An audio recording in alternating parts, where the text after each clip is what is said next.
ശ്രീ ബൈജു കൊട്ടാരക്കര, ഇവിടെ ശ്രീകാന്ത് പറയുന്ന പോലെ ഒരു നോട്ട് ടു അറസ്റ്റ് എന്നുള്ളൊരു നിർദ്ദേശം അവിടെ ഉണ്ടായിരുന്നില്ല. പരാതി കൊടുത്തിട്ട് മാസമൊന്നായി, FIR ഇട്ടിട്ട് കുറേ നാളുകളായി. ഇതിപ്പോൾ യഥാർത്ഥത്തിൽ അന്വേഷണ സംഘത്തിന് സിദ്ദിഖിനെ അറസ്റ്റ് ചെയ്യണമെന്നുണ്ടായിരുന്നോ? ഉണ്ടായിരുന്നെങ്കിൽ മുൻകൂർ ജാമ്യാപേക്ഷ കൊടുക്കുമ്പോൾ ഇത് തള്ളാനുള്ള പോസിബിലിറ്റി കൂടി പോലീസ് കാണണമല്ലോ, ഒരു നിരീക്ഷണത്തിൽ വെക്കണമല്ലോ. എവിടെയാണ് ഉണ്ടാവുക എന്ന് പോലീസ് സംഘത്തിന് സ്വാഭാവികമായി അറിയേണ്ടതാണല്ലോ.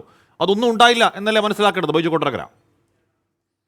തീർച്ചയായിട്ടും അത് തന്നെയാണ് ആഷ്മി. അത് പോലീസിന് സിദ്ദിഖിനെ അറസ്റ്റ് ചെയ്യണമായിരുന്നെങ്കിൽ നേരത്തെ തന്നെ അറസ്റ്റ് ചെയ്യാമായിരുന്നു. അല്ലെങ്കിൽ നേരത്തെ ഇപ്പോൾ നമ്മുടെ ശ്രീകാന്തൊക്കെ പറഞ്ഞതുപോലെ ഒരു നിരീക്ഷണം ഏർപ്പെടുത്താമായിരുന്നു.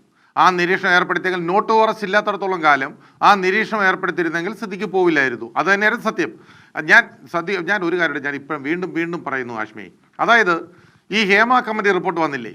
ഈ ഹേമ കമ്മിറ്റി റിപ്പോർട്ട് വന്നപ്പോൾ ഈ പറയുന്ന ഇതിനകത്തുള്ള എത്ര പേരുടെ പേര് അതിനകത്തുണ്ട് എന്ന് പരിശോധിക്കപ്പെടേണ്ടതല്ലേ? അങ്ങനെ പരിശോധിച്ചാൽ അത് വളരെയധികം കുരുക്കാവും എന്നുള്ള കാര്യം എല്ലാവർക്കും അറിയാം. അതുകൊണ്ട് തന്നെയല്ലേ ആ പേരുകൾ പുറത്തുവിടാതെ വെച്ചുകൊണ്ടിരിക്കുന്നത്. അപ്പോൾ സിദ്ദിഖിൻ്റെ പേര് അതിലുണ്ടോ, മുകേഷിൻ്റെ പേര് അതിലുണ്ടോ, അല്ലെങ്കിൽ മറ്റാരുടെയെങ്കിലും പേരുകൾ അതിനകത്തുണ്ടോ എന്നുള്ളതൊക്കെ പുറത്തു വരണം. ഇത് അറിയാവുന്ന ആളുകൾ, പല ആൾക്കാരും മലയാള സിനിമ ഇൻഡസ്ട്രിയിലുണ്ട്. കാരണം ഇത് 3-3.5 വർഷത്തിന് മുമ്പ് ചോർന്നതാണ് ഈ റിപ്പോർട്ട്. ആ ചോർന്നതിൻ്റെ ആ ബലത്തിൽ അന്ന് ആ ചോർന്നത് അറിഞ്ഞതിന് ശേഷം നമ്മൾ എത്രയോ ചർച്ചകൾ പോലും നടത്തിയിട്ടുണ്ട് ആ സമയം.